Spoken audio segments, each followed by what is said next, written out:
नमस्कार. शेतकऱ्यांसाठी महत्त्वाच्या ठळक बातम्या. नव्या विहिरींसाठी राज्य सरकारकडून मिळणार 4 लाख रुपये अनुदान. शेतकऱ्यांसाठी राज्य सरकारची योजना.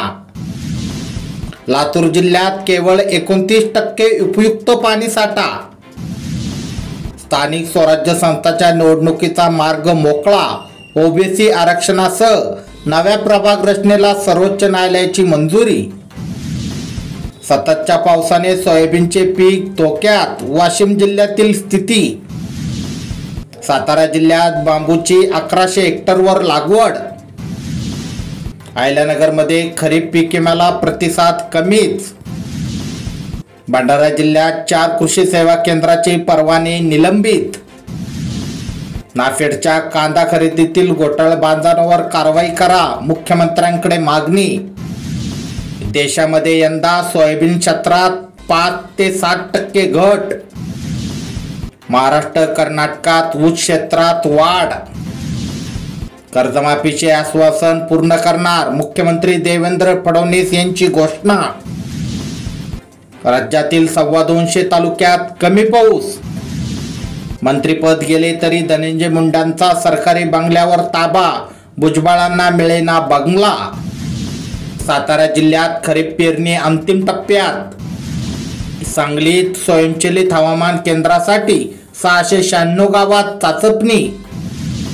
2 दिवसानंतर पावसाचा जोर वाढणार. पूर्व विदर्भ आणि दक्षिण मराठवाड्यात पावसाचा अंदाज.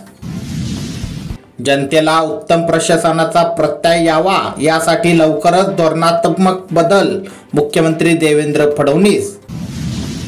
कोयनेत 96 TMC पाण्याची विक्रमी आवक. कोयनेतून विसर्ग बंद, पाऊस विसावला. नाथसागर धरणाचे सर्व दरवाजे बंद. पाण्याची आवक कमी झाल्याने गोदावरीतील विसर्ग थांबवला. वाल्मिक कराड दैवत, मुंडेंना टार्गेट करू नका. मोकोपामधील आरोपी गोट्या गीतेचा व्हिडिओ व्हायरल. पडताळणी सुरू. अवघ्या 24 तासात 3 खून. जालन्यातील घनसावंगी तालुका हादरला. दोघांची जागेच्या वादातून तर पत्नीची पतीकडून हत्या. गुन्हे वाढू लागले. समृद्धीने सुसाट निघाल तर पकडले जाल. तुमच्यावर लक्ष ठेवणार 1000 डोळे. प्रत्येक किलोमीटरवर लागणार CCTV कॅमेरे. ऑनलाईन दंडाची पावती लगेच मोबाईलवर. हुंडा नको, साखरपुडा हळद लग्न एकाच दिवशी करा. आदर्श. अहिल्यानगरमध्ये पहिले मराठा 20 कलमी लग्न आचारसंहिता संमेलन. मुंबई अहमदाबाद प्रवास होणार 2 तासात. बुलेट ट्रेन लवकरच. रेल्वे मंत्री. अशाच प्रकारच्या शेतीविषयक बातम्यांसाठी आपले चॅनल नक्की सबस्क्राईब करा. धन्यवाद.